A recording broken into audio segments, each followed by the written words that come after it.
It is time for peace and no longer the time for war.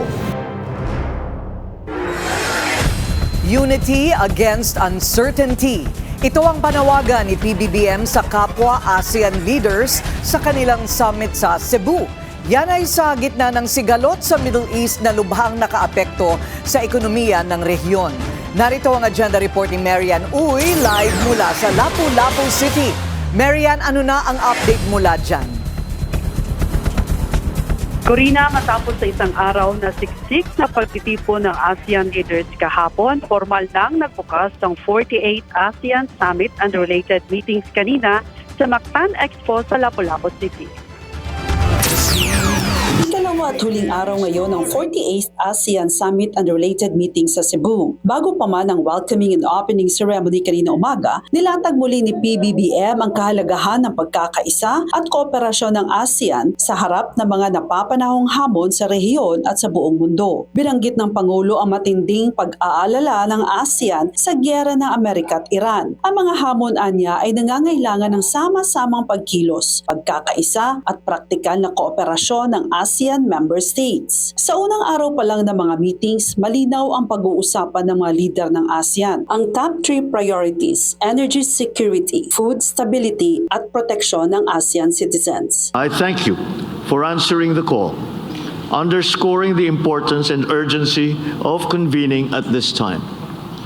It is in this spirit that we gather today to pursue concrete outcomes and forge a collective path with particular focus on 3 urgent and interrelated priorities. Kahapon, matapos magtipon ng mga lider ng Brunei, Indonesia, Malaysia at Pilipinas para sa Special BIMPIAGA Summit, muling inihayag ng mga bansang sakop ng East Asian Growth Area ang paglikha ng programang makakatulong sa kabuhayan at naaayon sa BIMPIAGA Vision 2035. The leaders of Brunei Darussalam, Indonesia, Malaysia, and the Philippines reaffirmed their strong commitment to advancing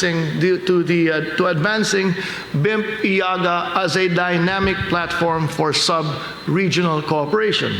Nagkaroon rin ng reaffirmation ng Cambodia at Thailand sa harap ni PBBM sa trilateral meeting na magpapatuloy ang kanilang kooperasyon tungo sa kapayapaan.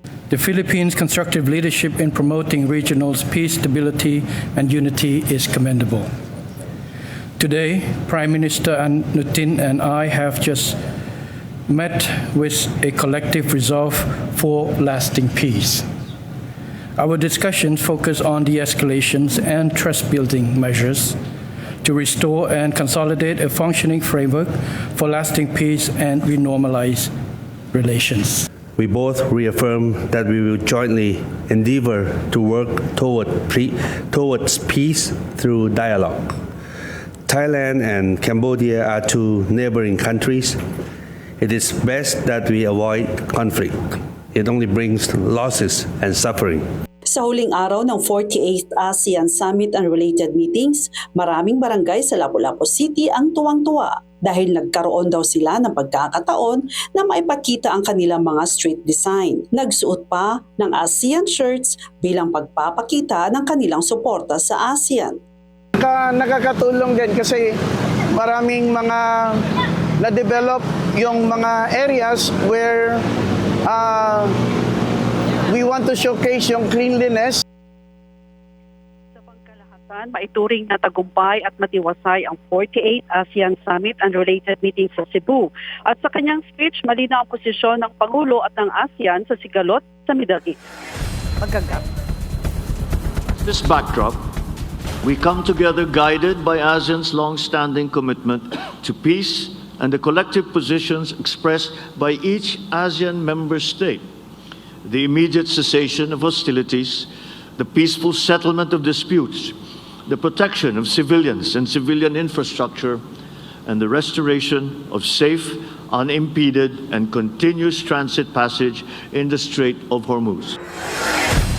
Nabanggit na rin sa mensahe ng Pangulo ang pagpapatuloy na pag-uusap ng ASEAN leaders ukol sa ASEAN Community Vision 2045. Corina? Maraming salamat, Marian Uy, nag-uulat live mula sa Lapu-Lapu City sa Cebu. Manatiling nakatutok sa Bilyonaryo News Channel. Sumubaybay sa aming social media accounts at mag-subscribe sa aming YouTube channel para sa mga bago at eksklusibong balita.